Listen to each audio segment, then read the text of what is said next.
Not too long ago now, my server received an email from Mojang's official enforcement team. They outlined a variety of rules which we had supposedly broken, mentioning that if we did not respond within 7 days, our server would be banned for good. The Minecraft EULA has been a major source of drama dating back as early as 2014, and was a key reason Notch would end up selling the game to Microsoft and ultimately moving on from Minecraft for good. These days, there is still much confusion and drama regarding what can and can't get you blocked, with many pay-to-win and even non-pay-to-win servers being blocked, then unblocked and blocked again, with seemingly no consistency. Even more recently, there's been revelations that Mojang is going as far as to ban servers which contain guns, enforcing a rule which is not listed anywhere, potentially putting Hypixel themselves at risk of being blocked, and supposedly breaking laws in various countries.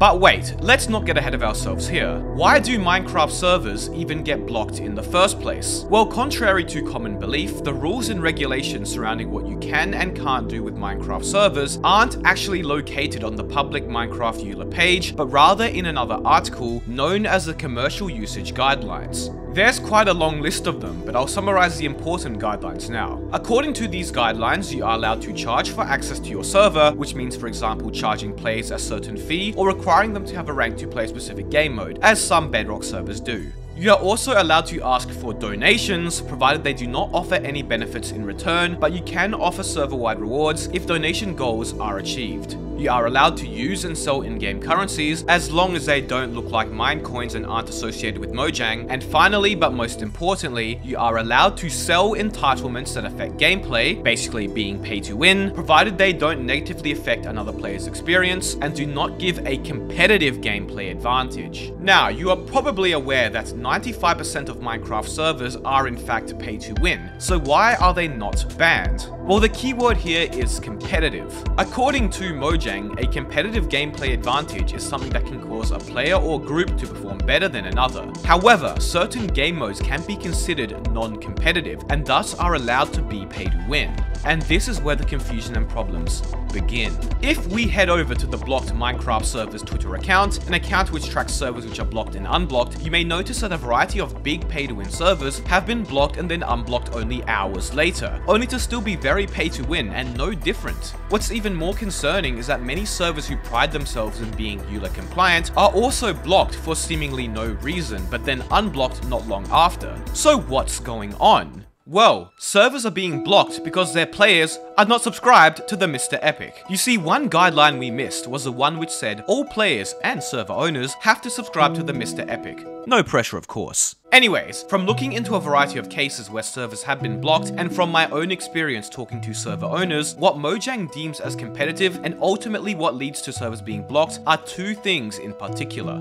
First of all, payouts. A lot of servers, often factions or even Skyblock, have real money rewards or server store credit for the top players on the server every season, prior to the map resetting. Well, to be more accurate, they used to offer these payouts. If we log on to the Archon factions, right at spawn they have some information mentioning that cash payouts are no longer allowed. Whether or not this contributed to the Archon's untimely decline and soon-to-be closure is unclear, but the ultimate decay of factions across Minecraft as a whole can be somewhat attributed to lack of payouts, which is what a lot of players used to play for. This is common amongst many Skyblock and faction servers, by the way, all of which were forced to remove payouts or be blocked forever. For whatever reason, Mojang clearly doesn't like them. The other reason servers get blocked is for selling unbans. Servers such as Viper MC have been blocked in the past for selling unbans and had to remove them to be unblocked. Now, selling unbans kind of sounds bad at first, but actually it's really not. If you cheated on a server and got banned, realized your mistake and wanted to play again, you can pay to get a second chance.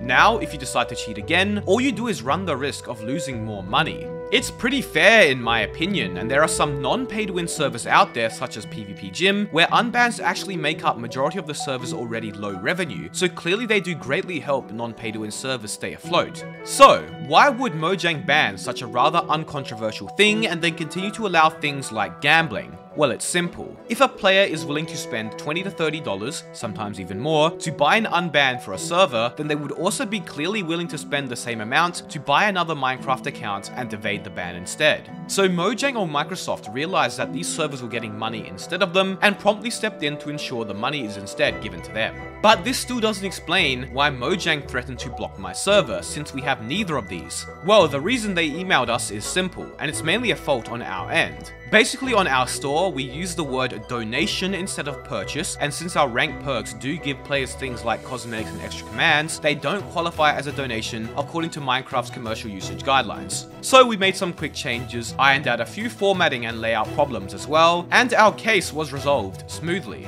But ultimately, we were lucky, and the same can't be said for many other server owners. Whilst some servers may be asked to remove leaderboards or payouts to comply with the guidelines, other servers like Hypixel, with Skyblock, which is pay to win, still have leaderboards but seemingly get away scot-free. You see, servers have been given contradictory information in the past, and credit to Seth, who runs a server called Dire Skies, for providing me with some of the following information. Here, Dire Skies, who were originally contacted by enforcement for a similar reason my server was, are told after questioning for further info surrounding the guidelines that servers are allowed to sell pay-to-win items regardless, as long as there are non-paying paths to earn the same items. But then here, an entirely different server is told that server owners can't sell anything that directly affects a player's standing on any server leaderboards, before unblocking that same server when they still sold things that, well, affected a player's standing on leaderboards.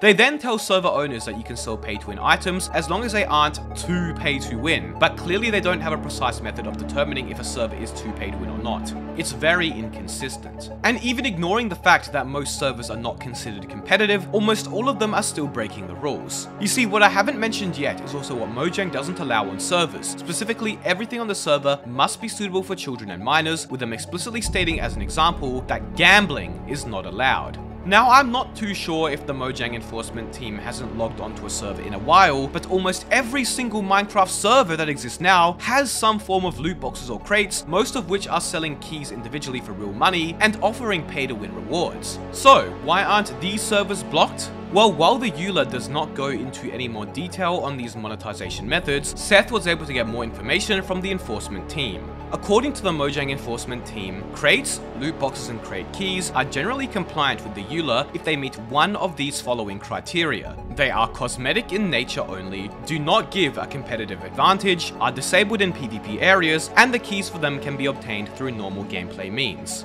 Furthermore, to be compliant, the potential items that can be earned in crates must be listed, and the odds must be listed as well. So clearly, according to Mojang enforcement, crates are allowed in Minecraft, which doesn't make much sense, as even including most of these detailed guidelines, they are still gambling, which is against their publicly listed guidelines. But the arguably even bigger issue here is why none of this information about crates and loot boxes is public. This info is nowhere to be found, and the only way you would know if you broke Mojang's guidelines surrounding gambling is if you, well, broke them. And servers have been threatened with a block for doing so in the past, yet almost 95% of servers get away scot-free? Where is the consistency? This now leads us to the big issue that's happened recently. So I hope I've made it clear to you how problematic Minecraft's guidelines surrounding server operation are, with their inconsistent blocks, vague guidelines, and utter contradictions amongst different servers. Well, a couple days ago now, a Minecraft gun server received an email from Mojang enforcement. For those of you unaware, gun servers like Grand Theft Minecart are servers which use resource packs and plugins to add pixelated guns to Minecraft. Some of these servers date back over 10 years now and are staples in the multiplayer scene. Mojang's commercial guidelines surrounding servers were last updated in April of 2020, but Grand Theft Minecart and a German server called GermanMiner.de received this email. Supposed adult content is nowhere to be found in these guidelines, and the only similar point which I believe they are referencing is the same vague statement many servers are already breaking, mentioning all content must be suitable for children and minors. Grand Theft Minecart would respond to this email from Mojang enforcement, mentioning how gun servers have operated for years under the EULA and that they themselves had been deemed to be compliant by Mojang enforcement only months ago now. They also mentioned that guns were critical to the server's identity in game modes. A very vague response was received, mentioning that the new directive only includes guns and firearms, and not weapons and other items like swords, bows, TNT, and gunpowder, which already exist in Minecraft. Grand Theft Minecart tried to compromise, mentioning if they could add orange tips to their weapons so they would look like airsoft guns instead, but were unable to get a clear answer from them. The email conversation ultimately concluded that servers are not allowed to use guns or firearms, but have to use replacements like laser blaster or magic wand and whatnot instead. The full post with this discussion is below. But then one of the server owners contacted one of the members of the enforcement team on Discord, who mentioned that the guidelines surrounding guns had not changed and that they would look into it, but the owners of Grand Theft Minecart aren't too optimistic. I guess if you want to play with pixelated guns, you have to play Roblox now, or Fortnite, or literally any other game with the same age target audience as Minecraft that still has guns. Now, there are some big issues with what's happened here. Number one is that this change came out of the blue with no real notice and is still not clearly stated in the commercial usage guidelines. So once again, how are server owners meant to know what they can and can't do when things change randomly with no prior warning? And the second issue is that these servers have invested years of hard work, thousands of dollars, and hundreds of hours of their time, and now could lose it all because some uninformed Mojang employee decided one day that they don't want something as harmless as pixelated guns in the game. What's even more interesting though is the potential illegality behind this situation. Currently, a large group of over 30 gun server owners have gotten together in a panic after hearing about the situation, fearing that they are next, some of which have tried to reach out to Mojang Enforcement to receive clarification.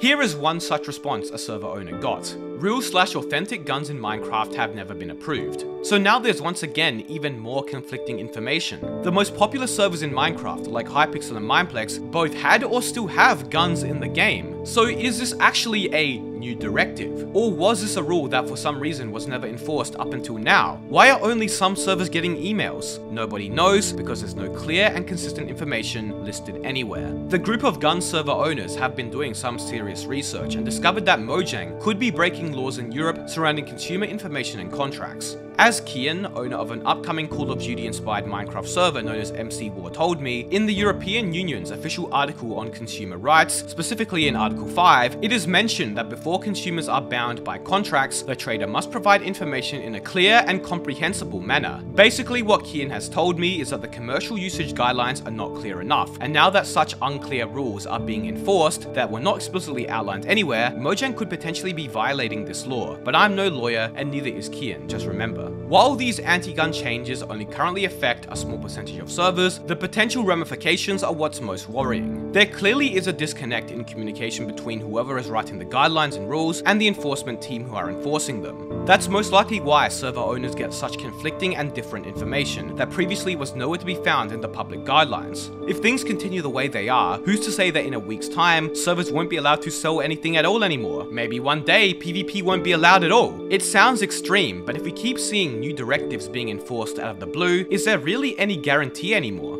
And with Mojang seemingly trying to become more child-friendly, who knows what else servers might be forced to remove. But sure, Mojang, ban pixelated guns for the sake of children, but continue to allow crates and gambling. Nice priorities. I hope you all enjoyed the video. Be sure to subscribe. Thank you all so much for watching.